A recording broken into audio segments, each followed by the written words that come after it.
Hello students, कैसे हो आप सब। उम्मीद है बढ़िया होगे, पढ़ रहे होगे। ठीक है, तो लगे रहो बेटा।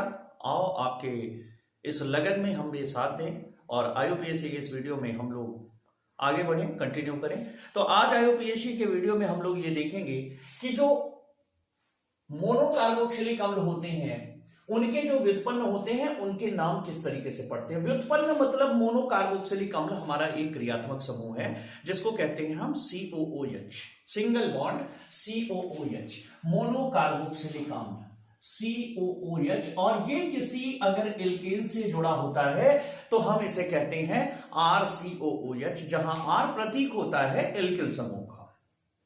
तो यहां पर होता क्या है कि मोनोकार्बोक्सिलिक अम्ल वे यौगिक जो मोनोकार्बोक्सिलिक अम्ल से उत्पन्न होते हैं, अर्थात जिसकी संरचना सूत्र इस तरीके से होता है कि एल्किल समूह का एकल बंध C के साथ होता है, कार्बन के साथ होता है, और कार्बन एक द्विबंध ऑक्सीजन के साथ बनाता है और दूसरा एकल बंध ऑक्सीजन के एक दूसरी ऑक्सीजन के साथ बनाता है और ये ऑक्सीजन हाइड्रोजन के साथ बंध बनाता है, या इसे RCOH के फॉर्म में लिखते हैं, से उत्पन्न होते हैं। वे यौगिक जो मोनोकार्बोक्सिलिक अम्ल से उत्पन्न होते हैं अर्थात RCOH से उत्पन्न होते हैं उन्हें हम मोनोकार्बोक्सिलिक अम्लों के व्युत्पन्न कहते हैं।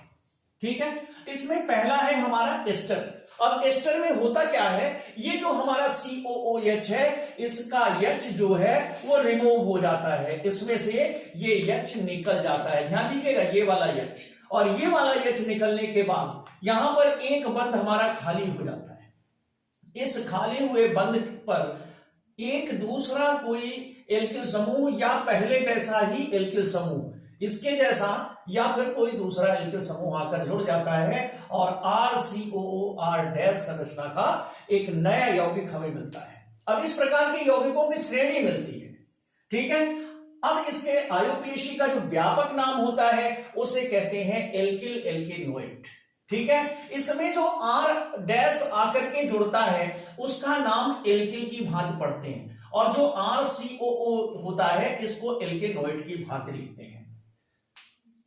अब यहां पर देखो, इसका जो सामान्य सूत्र होता है वो होता है CnH2nO2।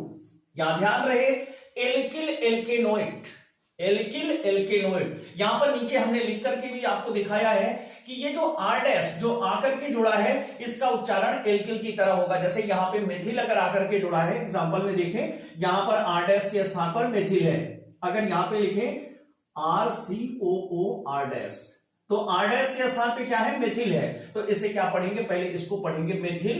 अब ये बचे हुए को चूंकि एक ही कार्बन मौजूद है तो मेथेनोएट, मेथेन में ओएट जोड़ देते हैं। क्या जोड़ते हैं, ओएट। याद रहे, एस्टर बनते समय जब एस्टर का नामकरण करते हैं तो इसमें जो अतिरिक्त एल्किल समूह आकर जुड़ा होता है पहले उसका नाम लिखते हैं, उसके बाद COO के साथ जुड़े हुए अन्य कार्बनों के साथ इसका नाम बनाते हैं। अब जैसे यहां पर है तो इसे पहले पढ़ेंगे मेथिल, R- की सीध में है, मेथिल एथेनोइड, क्योंकि यहां पर दो कार्बन है इस पार्ट में, इसे क्या पढ़ेंगे, मेथिल। और फिर इस पार्ट में तीन कार्बन है तो इसे प्रोपेनोइड पढ़ेंगे। फिर से एक बार रिवाइज कर देते हैं, एल्किल समूह आकर के जब RCOOH यानी कि मोनोकार्बोक्सिलिक अम्ल में से एक हाइड्रोजन निकाल देता है और निकाल करके स्वयं उसका स्थान ले लेता है तो जो नया यौगिक बनता है उस नए यौगिक को एस्टर कहते हैं और इसे एल्किल एल्केनोइड के नाम से पढ़ा जाता है, जिसका सामान्य सूत्र CnH2nO2 होता है। और इसमें लिखते समय जो एल्किल समूह आकर के जुड़ा होता है पहले उसका नाम लिखते हैं, उसके बाद RCOO का नाम लिखते हैं। अब यहां R पर डिपेंड करेगा कि उसका नाम क्या होता है। ठीक है, तो इस तरीके से मोनोकार्बोक्सिलिक अम्ल का पहला व्युत्पन्न एस्टर हमारा क्लियर हुआ। अब दूसरा व्युत्पन्न है अम्ल एमाइड। अब यहां क्या होता है, घटना यहां भी वही है, लेकिन यहां पर RCOOH में से गायब होने वाला केवल हाइड्रोजन नहीं है बल्कि हाइड्रोजन अपने साथ पूरे हाइड्रोक्सिल समूह को ले जाता है, OH को ले जाता है। तो अगर कोई हमारे पास अम्ल है, मोनोकार्बोक्सिलिक अम्ल है, एसिटिक अम्ल, इसको अगर हम कहेंगे तो मेथेनोइक अम्ल, इथेनोइक अम्ल, प्रोपेनोइक अम्ल, ब्यूटेनोइक अम्ल, ये सभी मोनोकार्बोक्सिलिक अम्ल हैं। अगर इन मोनोकार्बोक्सिलिक अम्लों में से एक OH निकल जाए और उस OH के स्थान पर NH2, ठीक है, अर्थात अमोनिया आ जाए, तो अमोनिया आने पर ये जो अमोनिया है ये अपना एक हाइड्रोजन और इसके OH के साथ मिलकर जल बना लेती है, और जल बनाने के बाद ये RCONH2 संरचना के नए सूत्र निर्मित कर देते हैं, ठीक है, नए यौगिक निर्मित कर देते हैं, जिसका IUPAC व्यापक नाम होता है एल्केनामाइड। मतलब जो एल्केन होती है उसके साथ हम एमाइड को प्लस करते हैं, तो एल्केन प्लस एमाइड जुड़ करके बन जाता है एल्केनामाइड, और इसका सामान्य सूत्र होता है R single bond C double bond O single bond NH2। अब इसके नाम कैसे पढ़ते हैं, जैसे R के स्थान पे CH3 आ गया तो CH3CONH2, इसे पढ़ेंगे एथेनामाइड, क्योंकि 2 कार्बन है, यहां पे CH3CH2CONH2, यहां पर ये नया दूसरा एल्किल आ गया, जिसे आप C2 मिला करके C2H5 में पढ़ सकते हैं, तो इसका नाम क्या बनेगा, प्रोपेनामाइड। और यहां पर 1 कार्बन 2 कार्बन 3 कार्बन 4 कार्बन, तो ये क्या बन जाएगा, ब्यूटेनामाइड, ठीक है। तो इस तरीके से जब किसी मोनोकार्बोक्सिलिक अम्ल से एक OH समूह गायब होता है, हटता है, और वहां पर एक एमाइड समूह आकर के जुड़ जाता है OH के स्थान पर, जो बंध खाली होता है उस खाली बंध पर अगर एमाइड समूह जुड़ता है तो RCONH2 संरचना के नए यौगिक बनते हैं। इस नए यौगिक का व्यापक नाम एल्केनामाइड है, जिसका व्यापक सूत्र है R व्यापक इसलिए कहते हैं कि इस R के नाम पर आप एल्केन चेंज करते जाओ तो इनकी जाति के समस्त यौगिक आपको मिलते जाएंगे, RCONH2 संरचना के यौगिक प्राप्त होते हैं। अब अगर R की जगह CH3 है तो एथेनामाइड, CH3CH2CONH2 है तो प्रोपेनामाइड, CH3CH2CH2CONH2 है तो ब्यूटेनामाइड, ठीक है। आइए देखिए ये उत्पन्न कैसे होते हैं। उत्पन्न होने के इनके बहुत सारे तरीके हैं हमारे पास, लेकिन जो सामान्य तरीका है वो ये है कि जब जैसे कोई ओइक अम्ल है, इसे ओइक अम्ल, कार्बोक्सिलिक अम्ल, मोनो इसलिए कहते हैं कि इसमें एक COOH मौजूद है, हो सकता है एक से अधिक भी हो, तो अगर एक से अधिक COOH समूह मौजूद होता है तो उसे डाई या ट्राई कहते हैं, लेकिन यहां पर एक ही COOH समूह है इसलिए इसे मोनो कहेंगे। अगर इसके साथ कोई एल्केन क्रिया करे और वह एल्केन इसके हाइड्रोजन के साथ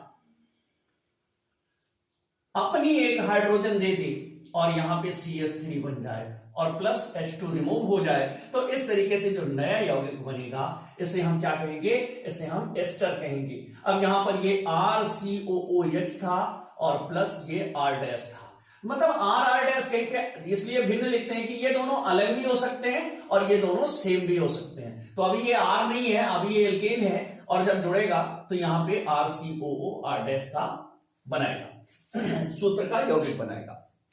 अब इसी तरीके से इसमें क्या होता है,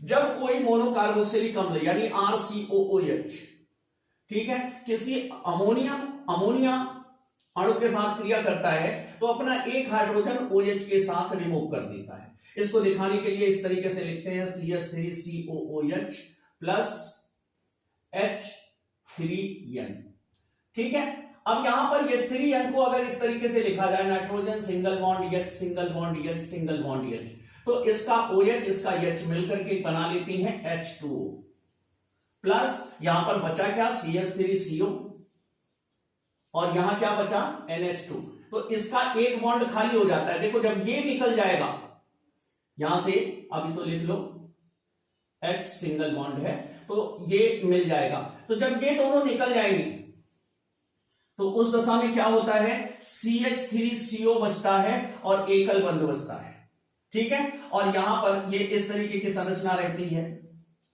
एकल बंध बचता है, और यहां पर प्लस सिंगल बॉन्ड NH बचता है। अब ये दोनों मिलकर के क्या करेंगे, CH3CO, अगर इसे बिना संरचना सूत्र के लिखे तो इस तरीके से दिखेगा, और यहां पर इसका एकल बंध, इसका एक इलेक्ट्रॉन साझा कर लेता है, तो एक एकल बंध नया तैयार हो जाता है और ये होता है NH2। अब इसका नाम क्या लिखते हैं, एल्केनामाइड। एल्केन के साथ एमाइड शब्द जोड़ देते हैं, जैसे पहली एल्केन। अब एल्केन गिनने के लिए एक कार्बन, दो कार्बन है, तो इसे क्या कहेंगे? इसे कहेंगे एथेनामाइड। अगर यहां पे 3 कार्बन होगा तो प्रोपेनामाइड, अगर यहां पे 4 कार्बन होगा तो ब्यूटेनामाइड कहेंगे। ठीक है, तो ये हो गए 2 इसके व्युत्पन्न। अभी 2 व्युत्पन्न और हैं, आइए देखते हैं। व्युत्पन्न है हमारा अम्ल एनहाइड्राइड। अब ये अम्ल एनहाइड्राइड क्या होता है? तो अम्ल एनहाइड्राइड के लिए मोनोकार्बोक्सिलिक अम्ल के 2 अणु, मोनोकार्बोक्सिलिक अम्ल के 2 अणु आपस में जुड़ते हैं, संघनित होते हैं और एक अणु जल का निकाल देते हैं। निकालने के बाद जो नया यौगिक बनता है वो नया यौगिक एनहाइड्राइड कहलाता है।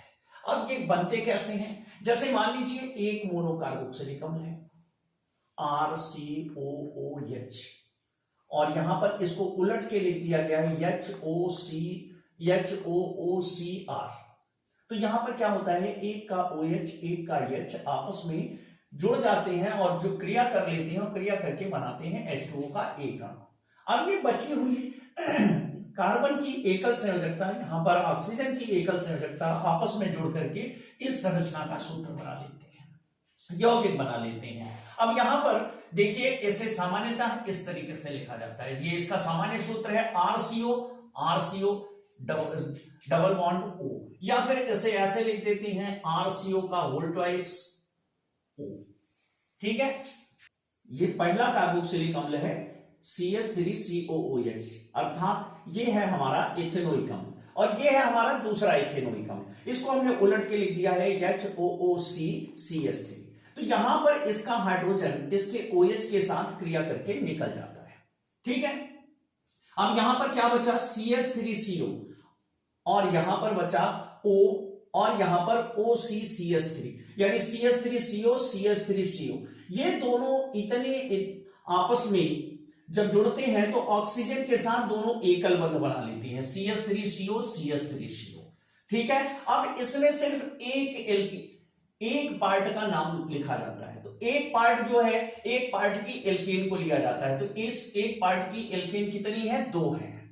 ठीक है, तो 2 है, तो 2 को एल्केनोइक, इसका व्यापक नाम जो है वो है एल्केनोइक। तो इसको कैसे पढ़ेंगे? एल्केनोइक एनहाइड्राइड। ठीक है, अब एल्केनोइक एनहाइड्राइड हो गया, तो यहां पर क्या पढ़ेंगे? ये जो आपका लिखा हुआ है, तो यहां पर क्या है? 2 कार्बन है, 2 कार्बन है, तो 2 कार्बन के लिए एथ लगाते हैं, तो यहां पे क्या हो गया? Ethanoic anhydride. अगर इसी स्थान पर हमारे पास होता C2H5CO, ये ऐसे भी लिखा होता है, तो एक पार्ट में, और यहां पे डबल बॉन्ड O, तो एक पार्ट में कितने कार्बन है? 2, 1, 3, तो इसे क्या पढ़ते? Propanoic anhydride. अगर यहां पे 4 कार्बन आ जाए, ये से लिख लो CH3H5CO, CH3H7CO,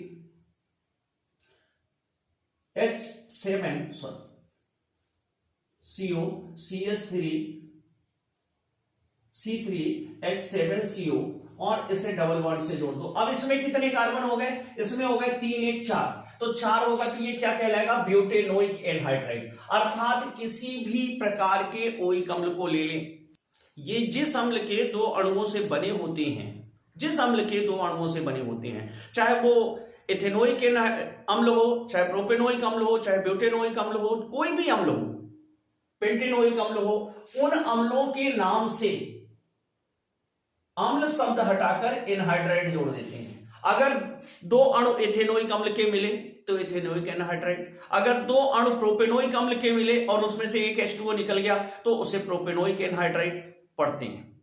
ठीक है, अब आओ अगला इसका पार्ट देखते हैं, अम्ल हैलाइड या एसिल हैलाइड। ठीक है, अब यहां क्या होता है? RCOX संरचना के यौगिकों का पूरी फैमिली होती है।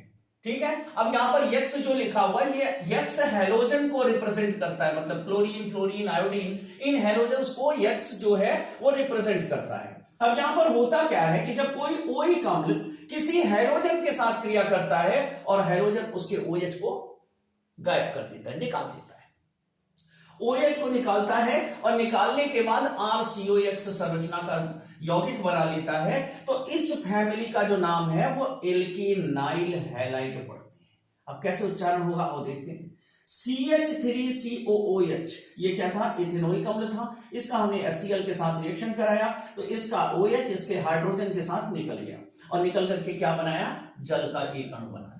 और साथ में क्या मिला हमें? CH3COCl, माने R, CH3 हो गया, फिर CO अपने स्थान पर है, X के स्थान पर Cl आ गया। तो अब इस हिसाब से अगर इसका नाम पढ़े तो कौन सा एल्कीन है यहां पर? तो भैया एथेन है, 2 कार्बन हो रहा है तो एथेनाइल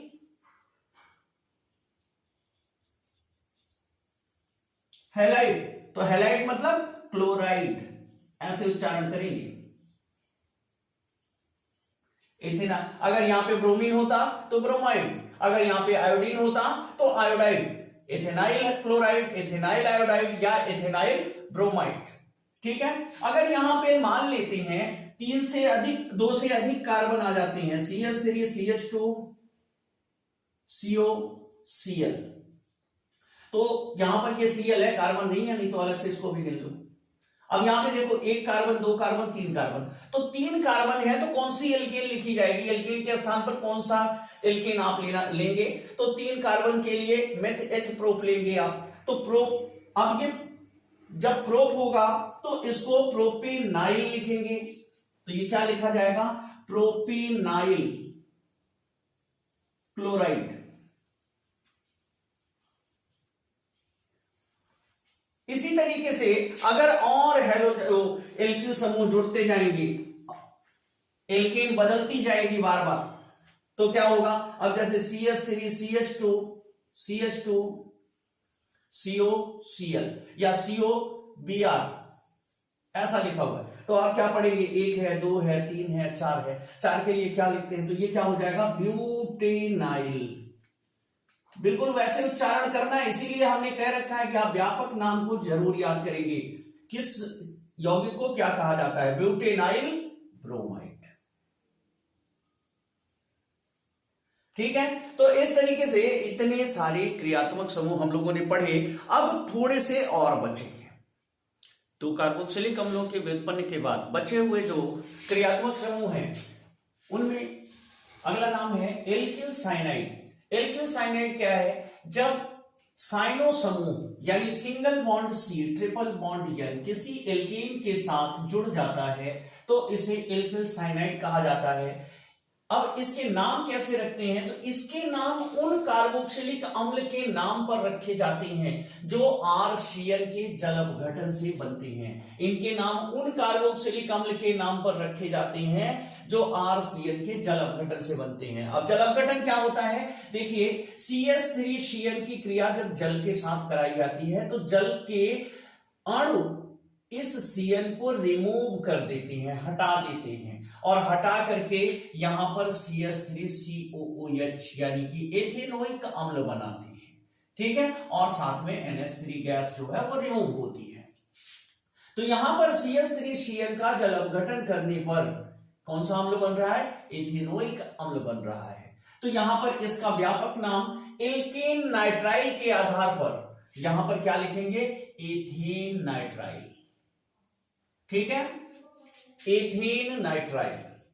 अब यहां पर कार्बन के साथ, एल्केन की कार्बन के साथ कार्बन जुड़ा होता है। एल्केन की कार्बन के साथ ध्यान दीजिए कार्बन जुड़ा होता है और कार्बन के साथ 3 बंध में नाइट्रोजन जुड़ा होता है। तो ये एल्केन नाइट्राइल है जहां पर RCN संरचना सूत्र के यौगिक पाए जाते हैं, माने CH3CN C2H5 CN। तो इसका क्या होगा? यहां पे 3 कार्बन हो गए, 2 ये 1 ये 3, तो ये क्या होगा? Propane nitrile. इसी तरीके से अगर 4 होगा तो क्या होगा? Butane nitrile. बेटा अभी आप ABCD सीख रहे हो, अभी नाम पढ़ना बाकी है। ठीक है, ये शुरुआत पद्धति है। अब एल्किल आइसोसाइनाइड, तो IUPAC में हर चीज के लिए कोड बनाया गया है, उससे आप दूसरे को समझा सके हो क्या रहा है। तो एल्किल आइसोसाइनाइड क्या है? कभी कभी कुछ अभिक्रियाओं में एल्केन के साथ कार्बन ना जुड़ के नाइट्रोजन जुड़ जाता है। यहां पे अब मैंने अभी आपको बताया था कि एल्केन की कार्बन के साथ कार्बन जुड़ा हुआ है, लेकिन यहां पर देखिए आइसोनाइट्राइल में क्या है? एल्केन की कार्बन के साथ नाइट्रोजन जुड़ा है और नाइट्रोजन के साथ द्विबंध में कार्बन जुड़ा हुआ है, और यहां पे नाइट्रोजन अपना एक पेयर इसको दान दे रहा है। इस तरीके से अगर उलट कर जुड़ जाए तो सामने वाले को कैसे बताएंगे, क्योंकि अणु तो उतने ही है, परमाणु भी सेम है। यहां पर आप देख रहे हैं 2 कार्बन है, 3 हाइड्रोजन है, 1 नाइट्रोजन है, यहां पर भी 2 कार्बन है, 3 हाइड्रोजन है, 1 नाइट्रोजन है। तो कैसे सामने वाला जान पाएगा कि कार्बन एल्केन की कार्बन के साथ, अर्थात ये जो यहां पे लिखा हुआ है, फिर से आपके सामने बना रहे हैं, एल्केन की कार्बन के साथ कार्बन ही जुड़ा है या फिर नाइट्रोजन जुड़ा है। तो नाइट्रोजन जुड़ा है अगर, तो इसके लिए क्या करते हैं, एक शब्द जोड़ दिया जाता है आइसो। अब आइसो से मतलब ये हो जाता है कि यहां पर जो भी आपका एल्कीन का कार्बन है उसके साथ कार्बन नहीं बल्कि नाइट्रोजन जुड़ा हुआ है। अब इसका आईयूपीएसी में व्यापक नाम क्या बनेगा, एल्किल आइसोसाइनाइड, एल्किल आइसोसाइनाइड, या फिर इसे कार्बिल एमीन के नाम से भी जाना जाता है। बुक्स में बहुत ज्यादा कार्बिल एमीन शब्द प्रयोग होता है इसके लिए, लेकिन इसका साधारण नाम जो होता है वो एल्किल आइसोसाइनाइड हो जाता है। ठीक है, अब इसको कैसे, जैसे CH3NC, CH3NC तो मेथिल आइसोनाइट्राइल पढ़ा जाएगा, यहां पर CH3NC जब हो गया। अगर ये CH3 CH2NC है तो उस अवस्था में क्या पढ़ा जाएगा। अब यहां पर आप इस कार्बन को ध्यान दीजिएगा, इस कार्बन को इन दोनों कार्बन के साथ नहीं गिन सकते, क्योंकि एल्केन की कार्बन के साथ अगला कार्बन नहीं जुड़ा हुआ है।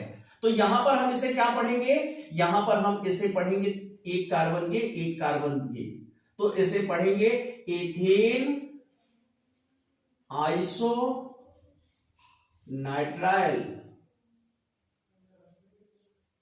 यहां पर ध्यान देंगे, इसमें क्या करते हैं, आइए थोड़ा सा इसको क्लियर करके समझाते हैं आपको।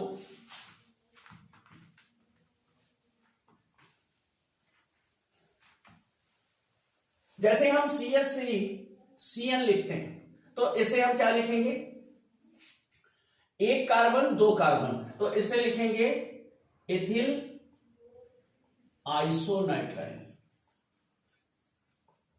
Ethyl nitrile, sorry.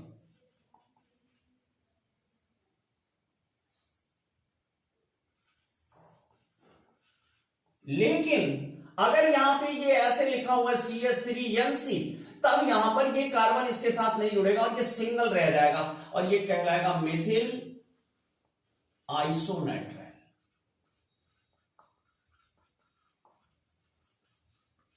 अब आप समझ गए होंगे, जब ये सीधे सीधे कार्बन से कार्बन जुड़ता है उस अवस्था में, ये हाइड्रोजन तो जबरदस्ती बीच में लिखा होता है, ये तो इसके ऊपर साइड में और नीचे मतलब विपरीत दिशाओं में जुड़ा होता है, ये इस तरीके से होता है। और यहाँ पे ये इस तरीके से है, ये इस तरीके से, ये इस तरीके से, और यहाँ पे नाइट्रोजन है और यहाँ पे कार्बन है। ठीक है, तो जब ये इस तरीके से जुड़ा होता है, ये दोनों कार्बन काउंट किए जाते हैं और यहाँ पे एथिल लिखा जाएगा। लेकिन जब ये इस तरीके से जुड़ा होता है तो ये वाला कार्बन इस नाइट्रोजन का जोड़ीदार मान के इसके साथ काउंट नहीं किया जाता। एक ही कार्बन होगा तब एक कार्बन के लिए जो एल्केन लिखी जाएगी वो मेथिल लिखी जाएगी। समझ गए होंगे। अब आपका अगला आता है एल्किल एमीन।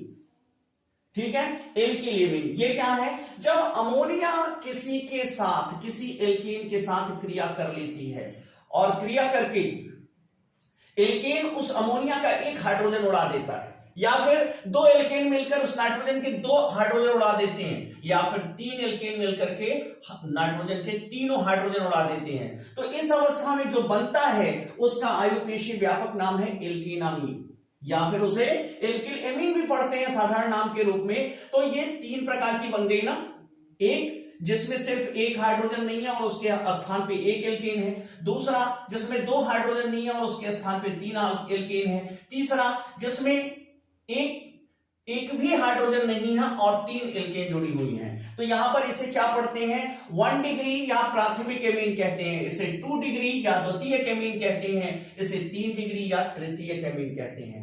अब इसका व्यापक नाम क्या होता है, एल्केनामीन होता है। एल्केनामीन में जैसे ये पहला है CH3NH2, तो इसे क्या पढ़ेंगे, ये मेथेन है तो मेथेनामीन, CH3 CH2NH2 यहां पे 2 कार्बन हो गए तो एथेनामीन। इसी प्रकार एथेनामीन, प्रोपेनामीन, ब्यूटेनामीन, पेंटेनामीन, हेक्सेनामीन, आप कार्बन की संख्या के आधार पर इनके नाम जोड़ते जाइए, संबंधित एल्केन का नाम लगाते जाइए और इनके नाम आप लिखते जाइए। ठीक है, तो इसके बाद दो और समूह बचे हुए हैं हमारे पास। ठीक है, तो आइए उन आखिरी दो समूहों को देखते हैं और फिर नेक्स्ट वीडियो से हम लोग IUPAC नाम को लिखना प्रारंभ करेंगे, जो इस चैप्टर का सबसे महत्वपूर्ण हिस्सा है। तो आइए क्रियात्मक समूहों की श्रृंखला में आखिरी बचे हुए 3 क्रियात्मक समूहों को भी समझ लेते हैं। तो यहां पर बचे हुए क्रियात्मक समूहों में एक है नाइट्रो यौगिक, जिसमें नाइट्रोजन NO2 समूह एल्केन के साथ आकर के जुड़ता है और IUPAC पद्धति में इसे नाइट्रो एल्केन के नाम से जानते हैं। अब यहां पर होता क्या है कि एल्केन के साथ किसी यौगिक की क्रिया होती है और अब जैसे यहां पर CH4 plus HNO3 changes CH3NO2 plus H2O, यहां से एक OH मूलक इसके H प्लस आयन के साथ जोड़ करके H2O बनाता है और शेष बचे हुए यौगिक CH3NO2 बनाते हैं। इनकी जो संरचना होती है वो मूलतः होती है R यानी एल्केन। एल्केन के कार्बन के साथ नाइट्रोजन जुड़ा होता है और नाइट्रोजन के साथ द्विबंध में ऑक्सीजन और एक लोन पेयर के साथ एक ऑक्सीजन जुड़ा होता है। माने यहां पर एक जोड़ा दान दिया जा रहा है। यहां पर ये सहसंयोजी यौगिक भी है और उपसहसंयोजी यौगिक भी है। यहां पर नाइट्रोजन दो सहसंयोजन बंध बनाए हुए हैं, एक कार्बन के साथ, एक ऑक्सीजन के साथ और तीसरी ऑक्सीजन के साथ वह उपसहसंयोजी बंधों से जुड़ा होता है। कुल संरचना देखें तो यहां पर कार्बन के साथ 3 हाइड्रोजन जुड़े हैं और कार्बन की चौथी संयोजकता के साथ नाइट्रोजन और नाइट्रोजन के साथ द्विबंध में ऑक्सीजन और यहां पर एक जोड़ा इलेक्ट्रॉन दूसरी ऑक्सीजन को दान मिल रहा है। तो अब यहां पर इनके नाम नाइट्रो एल्केन की तरह पढ़ेंगे तो नाइट्रोमेथेन, अगर यहां पर 2 कार्बन है तो नाइट्रो इथेन, 3 कार्बन है तो नाइट्रोप्रोपेन, नाइट्रोब्यूटेन, नाइट्रोपेंटेन, इस तरीके से इनके नाम को पढ़ते हैं, नाइट्रो पहले लगाते हैं। अब इनके बड़े छोटे भाई से मिलते हैं एल्किल नाइट्राइट। अब दोनों में सब कुछ सेम होता है, डिफरेंस सिर्फ इतना होता है कि जहां पिछले यौगिक में कार्बन के साथ नाइट्रोजन जुड़ा हुआ था, यहां इस यौगिक में कार्बन के साथ ऑक्सीजन जुड़ा होता है। सब कुछ सेम होता है, कार्बन की संख्या भी वही, हाइड्रोजन की संख्या भी वही, नाइट्रोजन की संख्या भी वही, ऑक्सीजन की संख्या भी वही, सिर्फ जुड़ने का तरीका अलग हो जाता है। पिछले में देखिए कार्बन के साथ नाइट्रोजन जुड़ा हुआ है और यहां कार्बन के साथ ऑक्सीजन जुड़ा हुआ है। कार्बन की चौथी संयोजकता के साथ ऑक्सीजन और ऑक्सीजन के एकल बंध के साथ नाइट्रोजन और नाइट्रोजन के द्विबंध के साथ फिर ऑक्सीजन जुड़ा हुआ है। तो इनके नामों को लिखने के लिए थोड़ा सा कोड बदल देते हैं। संबंधित एल्केन का नाम पहले लिखते हैं और बाद में नाइट्राइट लिखते हैं NO2 के लिए। यहां देखिए उपसहसंयोजी बंध बिल्कुल नहीं बन रहा है, तो इसको नाइट्रो एल्केन पढ़ेंगे और यहां पर मिथिल नाइट्राइट पढ़ेंगे। ठीक है, अगर C2H5 है, कार्बन की संख्या बदल गई तो ethyl nitrite, propyl nitrite, butyl nitrite, pentyl nitrite आदि आदि पढ़ते हैं। ठीक है, और लास्ट और तीसरा है हैलोजन यौगिक। इसमें आप ध्यान रखेंगे हमेशा कि कार्बन के साथ नाइट्रोजन जुड़ा है या फिर कार्बन के साथ ऑक्सीजन जुड़ा है। अगर नाइट्राइट आता है तो हमें पता होना चाहिए कि कार्बन के साथ ऑक्सीजन जुड़ा है, अगर नाइट्रो पहले आता है तो हमें पता होना चाहिए कि कार्बन के साथ नाइट्रोजन जुड़ा है। लास्ट है हैलोजन यौगिक, और हैलोजन यौगिकों में एल्किल समूह के साथ कोई भी हैलोजन जुड़ा होता है जहां यक्स हमारा क्लोरीन, फ्लोरीन, आयोडीन को रिप्रेजेंट करता है। यक्स हैलोजनों को रिप्रेजेंट करता है और जब किसी एल्किल समूह के साथ जैसे CH3Cl यहां पर क्लोरीन जुड़ा होता है तो इसे हैलो एल्केन की तरह उच्चारित करते हैं। Hello means chloro, hello means bromo, hello means iodo, इस तरीके से इनका नाम लेते हैं और एल्केन जो संबंधित एल्केन जुड़ी होती है। जैसे यहां पर मेथिल जुड़ा हुआ है तो क्लोरोमेथिल, यहां पे 2 कार्बन है, एथिल जुड़ा हुआ है और इधर ब्रोमीन है तो ब्रोमोएथिल, आयोडीन जुड़ा हुआ है तो आयोडोमेथिन, आयोडोएथिन, आयोडोप्रोपेन, क्लोरोमेथिन, क्लोरोप्रोपेन, क्लोरोब्यूटेन, इस तरीके से हैलोजनों के नाम को लिखते हैं। ठीक है, तो यह हमारा क्रियात्मक समूह यहीं पर समाप्त होता है। अब इन क्रियात्मक समूहों के साथ कौन कौन से यौगिक बनते हैं और उन यौगिकों का नाम कैसे लिखते हैं जो सबसे ज्यादा महत्वपूर्ण है, तो वीडियो की अगली श्रृंखला में हम नाम लिखना सीखेंगे। तब तक पढ़ते रहिए, लगे रहिए, मेहनत करते रहिए। ठीक है, तो मिलते हैं नेक्स्ट वीडियो में।